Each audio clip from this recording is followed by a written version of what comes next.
The First Amendment of the U.S. Constitution covers a lot of ground. I mean, it guarantees us that the federal government won't establish a state religion. It gives us the right to assemble, the right to free speech, and it offers protection for the press. And it's the latter, the freedom of the press, that seems to create a lot of confusion. In its simplest form, the First Amendment protections of the press ensures that the federal government isn't going to actively censor the media. That's about it, though. Laws and court rulings down the line extended that definition to shield the media from certain libel and slander issues, but they can still be held liable in most cases.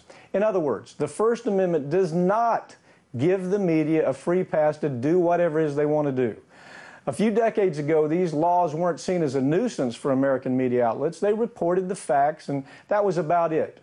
But in the 1990s, when then-President Clinton signed the catastrophic Telecommunications Act of 1996, media outlets were gobbled up by big conglomerates who put profits before everything else, and suddenly honest investigative reporters found themselves with fewer resources to conduct investigations, while gossip and trash dominated the front pages of newspapers and our nightly newscasts. And when these media outlets began reporting on hearsay and speculation, they began running into more and more legal problems. For example, a blogger who was trying to capitalize on the anti-Donald Trump web traffic published an article in August 2016 where he claimed that Melania Trump had worked as an escort in the 1990s and that she suffered a nervous breakdown during the presidential campaign. It was a lie. He was sued for defamation and promptly settled that suit for an undisclosed amount. Today, it's the quest for website clicks, viewers, and the need for higher ratings in order to appease advertisers that motivate most media outlets in the United States, from greed-driven corporate-owned propaganda machines to independent bloggers. This has led to a severe downgrading of quality journalism in America. Again, it wasn't always like this. Yes, we've always had bad journalists out there, but what we're currently experiencing is a plague of wannabe reporters who just make up the facts as they go along so they can increase the ad rates on their website or on the TV show. The result is more legal liability for reporters and less factual information for viewers.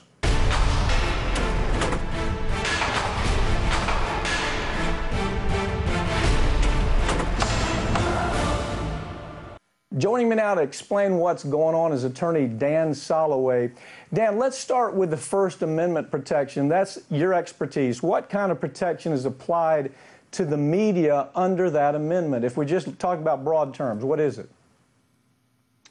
In its broadest view, the Constitution of the United States protects the press in terms of their ability to provide pure opinion.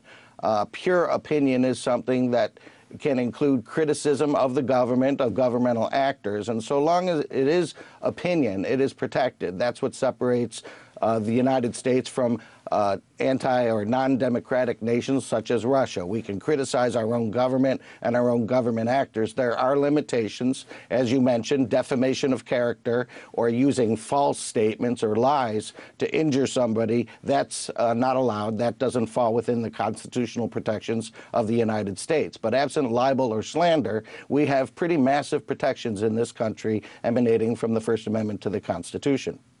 Dan, those types of protections have been explained and actually expanded in detail in court rulings over the years to explain the limits of libel, for example, or slander. So how are those rules now being applied to the media? It seems to me that people are really going after the media in a much bigger way than I ever remember. Having studied journalism back at University of Florida back in the late 70s, I can tell you they have expanded the possibilities of going after media, everywhere from the blogger to corporate media. What's your take? Well, the biggest rulings of the United States Supreme Court, such as New York Times versus Sullivan or the Gertz case, these are Supreme Court decisions that actually gave protection to the media. And the protection they afforded was to say that you can make false statements, but if it's a private or a public person that you make these statements about, you are not liable for these false statements unless the statements were uttered with what is known as actual malice. And that can be defined as the reckless disregard for the truth or the intentional indifference to the truth. And absent actual malice, so long again as the victim of the false statement is a public figure, they are protected.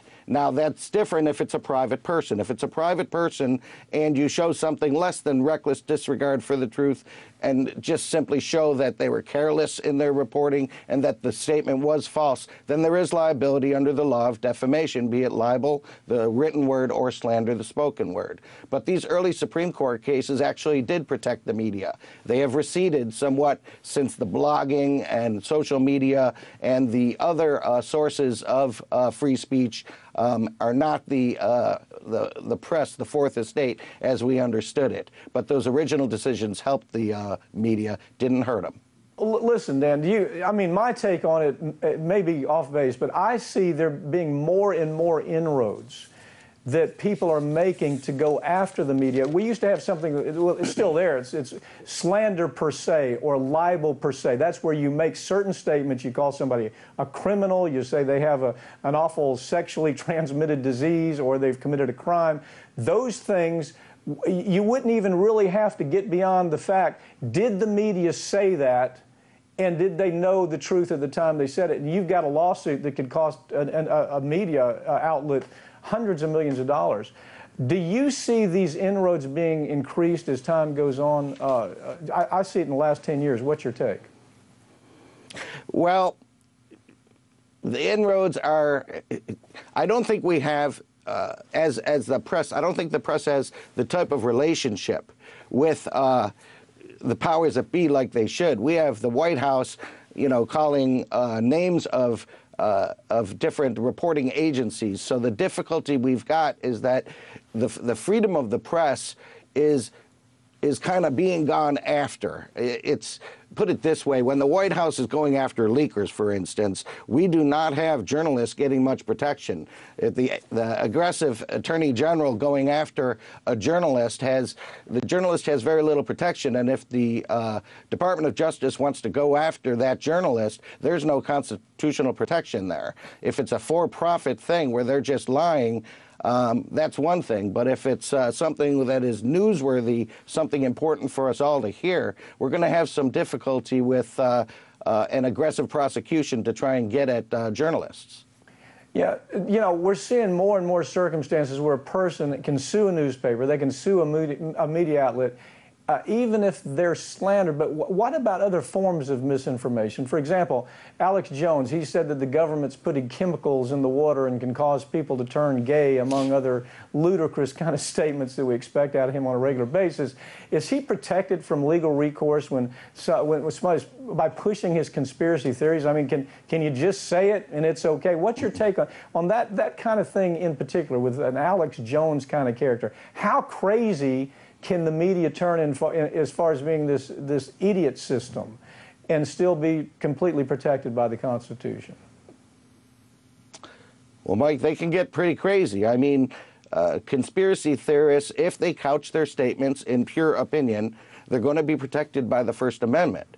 The difficulty they're going to have is when they couch pure opinion in false statement. Let's say the conspiracy theorist says, well, I think, the president is a Satanist because I saw him punch somebody the other day. Well, that false statement that the president, punched somebody, that can be sued over. But the opinion that he might be an evil character, that is not something that can be sued over.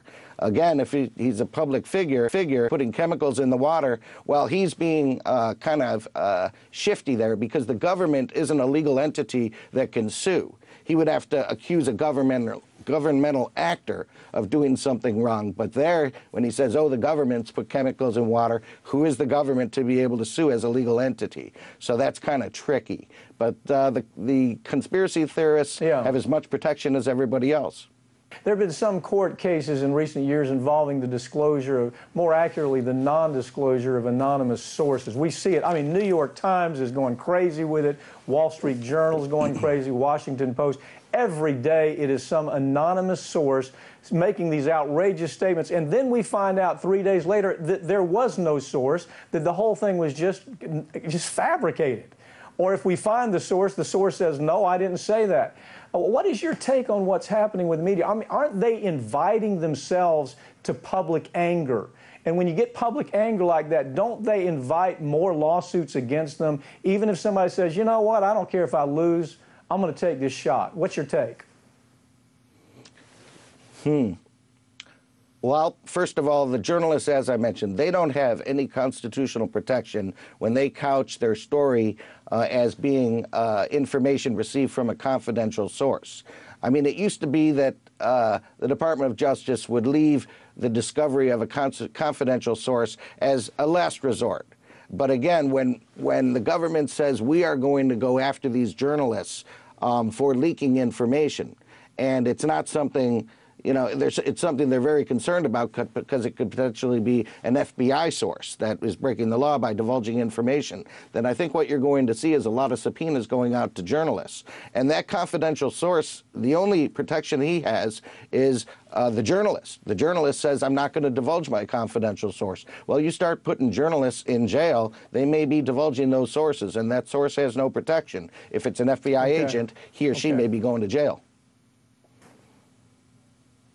Dan Soloway, thanks for joining me. You honestly are one of the better First Amendment lawyers in this country, and my take is that we are experiencing a ground change in the way that media interacts with the legal system. They're more susceptible to being sued. Thanks for joining me.